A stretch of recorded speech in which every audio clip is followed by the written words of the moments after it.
우리 다 같이 일어나셔서 하나님의 말씀 보도록 하겠습니다. 요한복음 11장 1절에서 4절 말씀까지입니다. 어떤 병자가 있으니 이는 마리아와 그 전에 마르다의 마을 베다니에 사는 나사로가 이 마리아는 향유를 주께 붓고 머리들로 주의 발을 닦던 자요 병든 나사로는 그의 오라버니더라. 이에 그 누이들이 예수께 사람을 보내요. 이르되 주여 보시옵소서 사랑하는 자가 병들었나이다 하니 예수께서 들으시고 이르시되 이 병은 죽을 병이 아니다. 하나님의 영광을 위하며 하나님의 아들이 이로 말미암아 영광을 받게 하려 함이라 하시더라. 아멘. 여러분, 과부의 아들 청년을 살리신 예수님을 제가 말씀드린 것을 기억하실 겁니다. 과부를 되신 예수님은 누구도 할 수 없는 위로를 그 과부한테 해주셨어요. 죽은 청년을 살리신 것 외에 그 과부한테 무엇이 위로가 되었겠습니까? 그러나 예수님은 그걸 해주셨다는 거예요. 근데 오늘 말씀은 죽은 나사로를 향하여 나오라 하신 예수님을 통해서 저와 여러분이 이 주일 거룩한 아침에 예배 시간에 하나님께서 선명하게 각자에게 주시는 말씀을 마음을 열고 봄날 활짝 핀 꽃처럼 듣고 열면서 듣고 깨닫는 성령의 역사가 있어져서 더 나아가서 삶 가운데 실천한 자가 되었으면 좋겠다는 바람으로 설교를 준비했습니다. 아멘. 오늘 본문은 어떤 병자라고 시작합니다. 어떤 병자가 있으니, 근데 어떤 병이 걸렸는지, 얼마나 오랫동안 아팠는지, 왜 아프게 되었는지 그런 것은 설명하지 않고 단지 병자가 있으니라고 시작합니다. 그런데 그 병자에 대해서 덧붙여 설명을 나오는데 그 병자는 마리아와 그 자매 마르다의 마을에 베다니에 사는 나사로라는 이름이 나옵니다.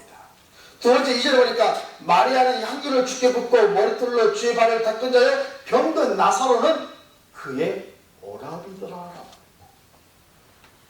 처음에는 어떤 병자가 있으니 하면서 그 병자가 누구인가를 설명하는데 마리아와 그 자매 마르다의 오라비라고 합니다. 두 자매한테 힘이 되었을 겁니다. 의지가 되었을 겁니다. 버팀목이 되는 오라비였는데 그 오라비가 병에 들렸으니 그 자매에게는 고민거리가 된 겁니다. 그런데 이 사람들은 예수님과 아주 깊고 특별한 관계였습니다. 요한복음 1장 5절 보니까 예수께서 본래 마르다와 그의 동생 나사로를 사랑하시더니 특별히 예수님께서 그를 향하여 그들을 사랑하셨다는 표현을 씁니다. 그리고 11절에 보니까 우리 친구 나사로가 잠들었다는 표현을 씁니다. 예수님께서는 마르다, 마리아와 나사로를 향하여 내가 지극히 사랑하는 자였고 또한 나사로는 나의 친구였다는 표현을 씁니다. 그렇다면 예수님은 저와 여러분을 사랑하시고 또한 여러분을 우리를 친구로 대신하셨습니다. 찬송가 90장 주 예수 내가 알기 전에 2절에 3절 보면 이런 가사가 있습니다. 내 친구 되신 예수님 나를 구원하시며 그 귀한 몸을 버리사 내 죄를 대속했네. 나 주님을 믿으며 그 손을 의지하고 내 몸과 마음을 바쳐서 끝까지 충성하리. 3절에 보니까 내 친구 되신 진실하신 친구여 큰 은혜 내려주사 날 항상 보호하시려고 내 방패에 비옵소서. 그 풍성한 찬상을 네 능히 끊으소냐. 나의 구원하신 예수는 참 좋은 나의 친구. 이런 찬송가 가사가 있습니다. 그렇습니다. 여러분의 고민과 아픔을 친구에게 말하지 않습니까? 그런데 예수님은 우리의 구주가 되신과 동시에 우리의 참 친구, 좋은 친구가 되셨기 때문에 여러분이 예수께 나와 아뢰시길 바랍니다. 그런데 예수님에게 오늘 말씀 보면 마리아가 연락을 했습니다. 요한복음 11장 3절 보니까 이에 그의 누이들이 예수께 사람을 보내어서 이르되 주여 보시옵소서 사랑하는 자가 병들었습니다. 그렇게 멀리 떨어지지 않지만 지금 사랑하는 자가 병이 들었기 때문에 예수님 오셔가지고 예수님께서 기적을 좀 나타내 주시고 치료해달라고 당연한 겁니다. 이 비운의 소식을 들은 예수님은 즉시 반응하여 베다니로 가지 않았습니다. 여러분 기억나시죠? 백부장의 종이 죽을 병에 걸려서 장로들을 통해서 그들을 부탁했는데 예수님 오셔서 이 백부장의 종을 좀 살려달라고 죽을 병이 있는데 그럴 때에 예수님은 즉시 가셨습니다. 그런데 웬일이니 예수님은 자기가 사랑하는 자고 친구였는데 그렇게 긴밀한 관계였는데 그의 소식을 듣고 그곳에 즉시 가지 않았습니다. 요한복음 11장 6절 7절 말씀 보니까 나사로가 병들었다함을 들으시고 그 계시는 곳에 이틀 더 유하시고 그 위에 제자들에게 이르실 때 이대로 다시 가자 하시니 이틀이나 거기에 더 머무르는 겁니다. 아니 마리아 입장에서는 아니 예수님 그렇게 우리가 가까운 사이인데 지금 내가 이제 난처한 사는데 왜 당장 오지 않고 있는가 라고 생각할 텐데 예수님은 뜻밖에도 내가 더 여기에 있겠다 하십니다. 저와 여러분의 기도가 즉시 응답되기를 원하지만 하나님은 그 기도를 즉시 응답하지 않는 하나님의 계획을 있음을 우리는 이 말씀 통해서 볼 수 있습니다. 예수님은 제자들에게 나사로의 병에 대해서 말씀하십니다. 요한복음 11장 4절 보니까 예수께서 이랬을 때 이 병은 죽을 병이 아니라 하나님의 영광을 이야기하며 하나님의 아들이 이런 말마다 영광을 받게 하려 함이라 하시더라. 이런 말씀이십니다. 예수님은 나사로의 병의 관점에 대해서 하나님의 영광을 위한 것이고 하나님의 아들이 이런 말마다 영광을 받게 하는 목적이 있다고 제자들에게 설명하십니다. 저는 어떠한 상황, 특히 질병에 있어서 우리의 관점이 있습니다. 그러나 우리의 관점과 예수님의 관점은 사뭇 다르다는 것을 보게 됩니다. 지난주 설교 중에 제자들이 나면서 맹인자에게 이것이 자신의 죄일까 아니면 그 부모의 죄일까 라고 질문했을 때 예수님께서는 너희 그런 것이 아니다. 하나님의 일을 그에서 나타내고자 하느라고 예수님은 말씀하셨습니다. 우리가 지금까지 살아가면서 경험적으로 보는 이 관점으로 말을 되어진 게 아니라 하나님의 관점, 예수님의 관점은 전혀 다른 관점으로서 말씀하고 있다는 것입니다. 그렇다면 저와 여러분에 있는 병이나 자식의 병이나 아는 사람의 병이 그저 죄의 문제가 아닌 하나님의 영광을 위한 일을 드러내고자 하는 기쁜 뜻이 있다는 것을 우리는 알 필요가 있습니다. 그 병을 통해서 하나님께서 하시고자 일을 드러내신다고 하시니 이제 병들어 고통하는 모든 자에게 있어서 하나님이 하시고자 일을 드러내시고 하나님의 영광을 우리가 보길 바라고 이제 병에서 남는 기적 역사가 나타나기를 주의 이름으로 축원합니다. 아멘. 저는 지지난주 설교하면서 남에서 병인을 고치신 예수님을 준비합니다. 얼마나 수월하게 제가 설교를 준비한지 모릅니다. 매주일 설교를 준비하는 일은 저에게 창조적인 작업입니다. 간절함이 있고 또한 기도가 있어서 준비를 합니다. 설교를 마치고 오늘 되면 근데 돌아온 주에 내가 무슨 설교를 해야 됩니까 주님? 그렇게 어떨 때는 주 앞에서 하나님 제가 이제 어떤 설교를 준비합니까 하면서 본문을 찾는 일부터가 설교를 준비하는 시작입니다. 설교의 본문이 나옵니다. 이 본문을 가지고 설교를 해야 되겠구나 말씀을 깨닫게 됩니다. 그 다음부터는 그 말씀을 읽습니다. 그 다음에 묵상합니다. 또한 연구를 하는 시간을 갖습니다. 그리고 설교를 성령의 도우심으로 친필로 종이에 씁니다. 그 후에 노트북에 타이핑을 합니다. 주일날 되면 아침에 나와서 혼자서 강단에 서서 설교를 해봅니다. 그리고 주일날 설교를 하게 됩니다.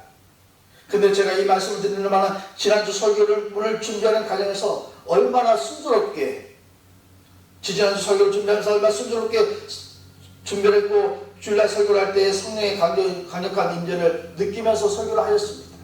그래서 제가 금주에 설교를 하면서 주님, 지난주처럼 설교를 잘 준비하게 도와달라고, 그리고 지난주처럼 설교할 때 성령의 임재가 있게 달라고 그런 간절한 바람이 생겼습니다.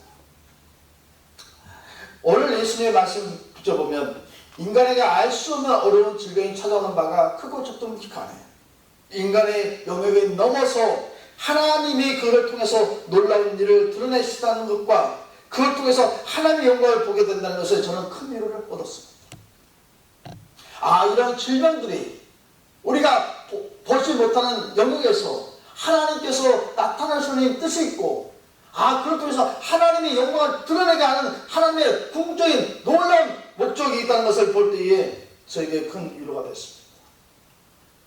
아시다시피 저희 가족에도 병으로 고통하는 딸이 있기 때문에 이 말씀을 준비하면서 그 딸 통해서 하나님께서 하신 일을 보았으며 하나님의 영광이 드러나는 일을 보았으면 하는 바람과 기도로서 오늘 설교를 또한 준비하게 되었습니다. 인간의 시각으로 병을 바라보는 측면에서 예수님의 시각으로 바라보는 전환이 있었습니다. 인간에 있어서 병은 고치기 어렵고 오래가고 또한 의학적으로 설명하지 못하는 병, 또 장애가 되어버린 것은 얼마나 괴로운 순간이며 고통스러운 순간이며 견디기 어려운 순간이기에 예수님께서 그들에게 찾아가서 함께 하시고 회복의 은혜를 베푸시기를 주의 이름으로 축원합니다. 아멘. 바로 이 자리에서 하나님께서 그들에게 나타나시는 일을 드러내고 우리 모두가 하나님의 영광을 보는 놀라운 역사가 저와 여러분의 삶 가운데 가족에게 주변 사람들에게 나타나기를 주의 이름으로 축원합니다. 지금 이 자리에서 병으로 아파하고 있는 분이 있다면 살아계신 하나님이 나에게서 하나님의 일을 나타내시고자 하는구나, 그것 떠나서 하나님의 영광을 나를 통해서 나타내시고자 하는구나 라고 믿음으로 반응하기를 주의 이름으로 축원합니다. 예수님은 제자들에게 자신을 다시 한번 뭐라 말씀하면 내가 세상의 빛이라 라고 말씀하십니다. 지난주에도 남에서 맹인된 자에게 예수님께서 내가 세상의 빛이라 말씀하신 것처럼 오늘도 제자들에게 나는 세상의 빛이라 말씀하십니다. 그 남에서 맹인된 자는 세상의 빛 대신 예수님을 육신의 눈을 뜨게 했고 빛을 보게 하고 또한 영적인 눈을 떠서 주를 보게 하였습니다. 여기서 저와 여러분은 자신을 점검할 필요가 있습니다. 예수님은 세상 빛이라고 하시면서 예수님을 믿고 주님을 따르는 자들에게 있어서 빛의 자녀로 살려고 하는데 지난주 여러분 어떻게 살으셨습니까? 요한에서 1장 5절에서 7절 말씀에 이런 말씀이 있습니다. 우리가 그에게서 듣고 너에게 전한 소식을 이것이니 곧 하나님의 빛이시라. 그에는 어둠이 조금도 없으시는 것입니다. 만약 우리가 하나님과 사귐이 있다 하고 어둠에 행하면 거짓말하고 진리를 행하지 아니함 이거니와 그가 빛 가운데 계신 같이 우리도 빛 가운데 행하면 우리가 서로 사귐이 있고 그 아들 예수의 피가 우리 모든 죄에서 깨끗하게 하실 것이요 라고 말씀하십니다. 하나님이 저와 여러분에게 하나님과 사귐이 있다 하고서 어둠에 행하면 거짓말하고 진리를 행하지 않는다는 것이라고 말씀하십니다. 여기서 교회 와서 예배만 참석하는 자가 아니라 내가 빛 대신 예수님을 내 구주로 내 마음에 받아들이고 빛 대신 주님과 같이 빛 가운데 살아가고 있는가를 스스로 확인할 필요가 있는 것입니다. 아니 형식적으로 교회를 출석만 하고 있다면 지금이라도 빛 대신 예수님을 마음의 주로 믿고 어둠에 거하지 말고 빛으로 나와서 하나님과 깊은 사귐을 가져는 복된 자가 되었으면 좋겠습니다. 네. 예수님은 제자들에게 이제 친구인 나사로를 깨우러 가자고 말씀하십니다. 요한복음 11장 11절 보면 이 말씀하신 후에 또 이르실 때 우리 친구 나사로가 잠들었도다. 내가 깨우러 가노라. 예수님께서는 제자들에게 나사로가 잠이 들었다고 말씀합니다. 그때 저들의 생각은 그럼 잠들었으면, 깊은 잠이 들었으면 나았겠다라고 생각을 하고 했습니다. 그런데 예수님은 그 생각하는 제자들에게 말씀하십니다. 그게 아니다. 요한복음 11장 14절 보니까 이 예수께서 밝히 이르시되 때 나사로가 죽었느니라. 제자들의 반응은 어떠했을까요? 아니, 그토록 아끼고 사랑한 자가 병건을 있다고 연락이 왔는데 가지는 않으시고 이제 와서 나사로가 죽었다? 이렇게 말씀합니다. 제가 보면 어안이 벙벙했을 것 같습니다.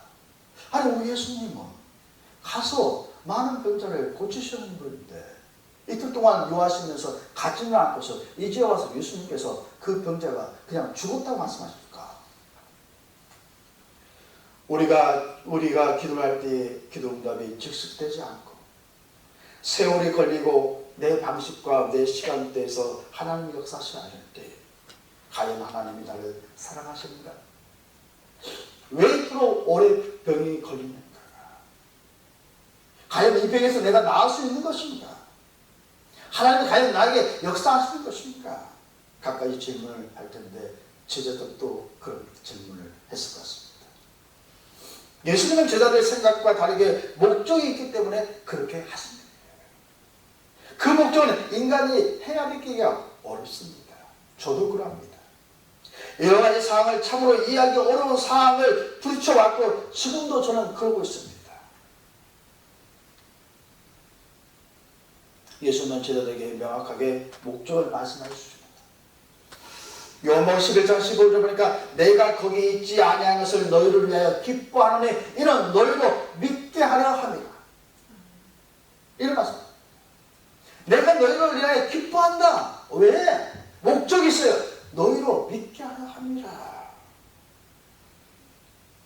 그렇습니다. 하나님이 우리에게 원하는 바는 저와 여러분이 믿음을 갖게 하는 것에 초점이 있습니다.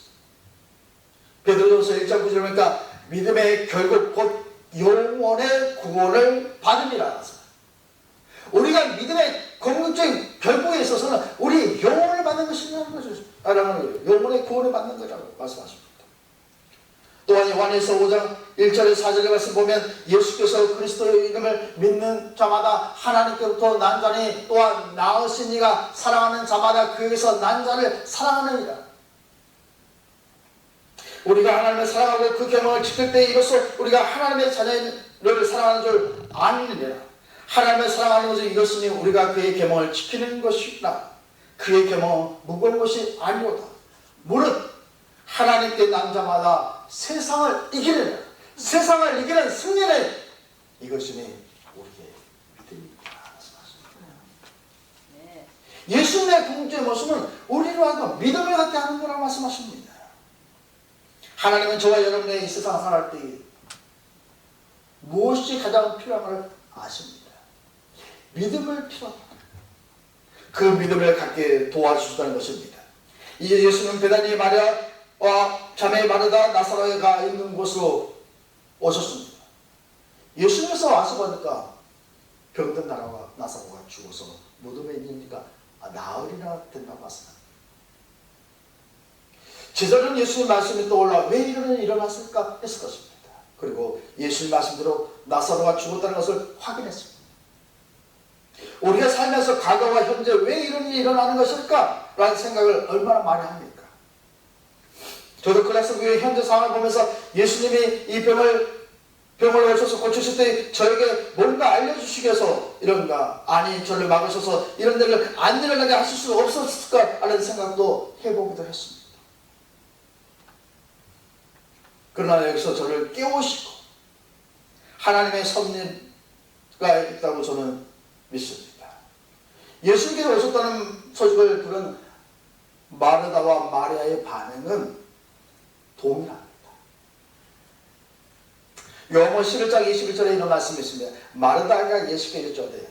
주여, 주께서 여기 계셨더라면 내 오라비가 죽지 아니하겠나이다.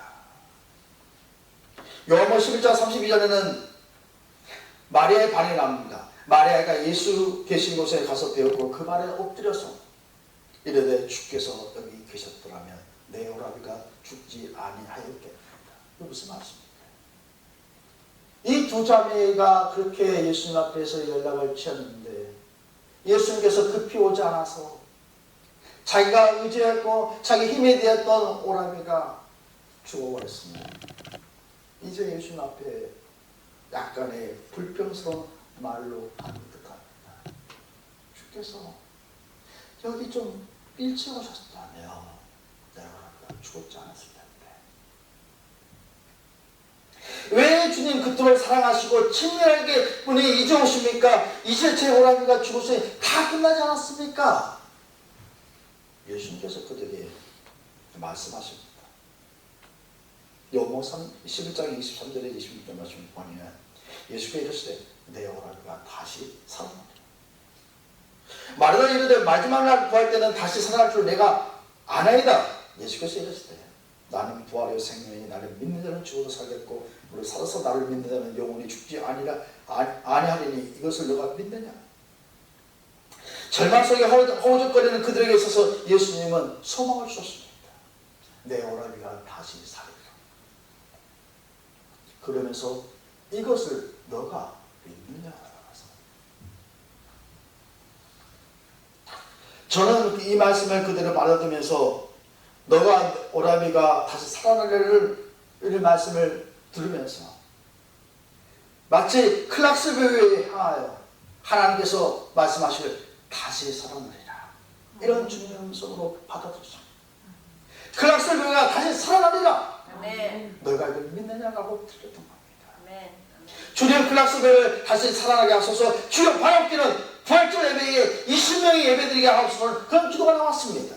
하나님께서 하시고도 하시지만 못할 일이 없다는데 저는 그걸 믿습니다. 이것을 너가 믿느냐? 저는 제가 믿느냐입니다. 그렇게 말합니다. 여기서 말하는 대답은 이러합니다. 요한복음 11장 20절에 이르되 주여 그러하니까 주는 그리스도시여 세상 오시는 하나님의 아들인 줄 내가 믿나이다. 무엇을 믿었습니까? 주는 그리스도시요 세상에 오시는 하나님의 아들이신 내가 믿나이다. 저와 여러분은 어떠합니까? 마르다의 반응입니까? 아니면 아직 아닙니까? 예수님은 사람들에게 말씀하시기를 무덤에 돌을 옮기라고 하십니다. 마르다 요한복음 11장 39절에 예수께서 돌을 옮겨놓으라 하시니 그 죽은 자의 누이 마르다가 이르되 주여 죽은 자가 나흘이 되었으며 벌써 냄새납니다. 여기서 보면 마르다와 마리아는 지금 나사로가 살아나는 것을 생각을 못하고 앞으로 나중에 우리가 모든 날 주 앞에 살아날다는 그걸 기대하고 있는 것이지 현재 내 앞에서 죽은 오빠가 오라버니가 살아날까 생각을 못하고 있는 거예요. 지금 우리가 믿는다고 하지만 예수님께서 말씀하신 것을 믿느냐 아니라 내 생각의 기준에서 믿는다고 대답하는 경우가 생긴다는 겁니다. 어떻게 보면 현실을 볼 때에 불가능한 상황이기 때문에 또한 그 전에는 그걸 경험하지 못했기 때문에 그들의 반응은 어떤 면에서 정상적일 겁니다. 죽은 지가 나흘인데 벌써 냄새난다. 아니 방금 전에 예수님께서 네 나사로가 살아나냐 하는데 지금 현실은 그게 아니지 않습니까? 그래서 그렇게 반응합니다. 벌써 냄새가 납니다. 예수께서 다시 한번 말씀하십니다. 요한복음 11장 40절에 예수께서 이르시되 내 말이 너가 믿으면 하나님의 영광을 보리라 하지 아니하였느냐. 저와 여러분은 오늘 주일 예배 시간에 예수님께서 말씀합니다. 내 말을 너가 믿으면 하나님의 영광을 보리라 그렇게 말씀하십니다. 여기서 예수님의 기도가 나옵니다. 저는 참 이 기도를 좋아합니다. 요한복음 11장 41절 42절 보니까 돌을 옮겨놓으니 예수께서 눈을 들어 우러보시고 이르시되 아버지여 내 말을 들은 것이 감사합니다. 내 말을 들은 것이 감사합니다. 예수님께서 먼저 하나님에 향하여 말씀하십니다. 아버지 내 말을 들었던 걸 감사합니다. 그리고 42절 보니까 내 말을 들으신 걸 내가 알았나이다. 이 말씀을 하옵는 것은 둘러선 무리를 위함이요 곧 아버지께서 나를 보내신 것을 그들로 믿게 하려 하십니다. 이렇게 말씀합니다. 마르다와 그 사람뿐만 아니라 그 주변에 있는 사람들한테 이 무리들에게서 뭘 말하면 나를 보낸 아버지께서, 하나님의 아버지께서 나를 이 땅에 보내신 것을 그들로 믿게 하려 하십니다. 이렇게 말씀합니다. 믿음의 목적이 뭐예요? 이제 예수님은 창조자 되신 분으로서의 죽어서 나아내고 냄새난 자에게 있어서 향하여 뭐라 말씀하냐? 나사로야, 나오라. 마치 하나님의 천지를 창조하실 때 빛이 있어왔을 때 빛이 있는 것처럼 이제 예수님께서 이미 죽은 나사로인데 나오라 말씀하십니다. 창조자의 소리가 있었고 창조자의 명령이 있었고 있기 때문에 모든 피조물은 반응합니다. 순종합니다. 요한복음 11장 43절 보니까 44절까지 이 말씀하시고 큰 소리로 나사로야 나오라 그러시네요. 죽은 자가 수족을 배로 동이처럼 나오는데 그 얼굴을 수건에 쌓이더라. 예수가 이랬을 때 풀어놓아 다니게 하라 하십니다. 이제 신성을 가지신 예수님이 명령하시니 죽은 자도 순종합니다.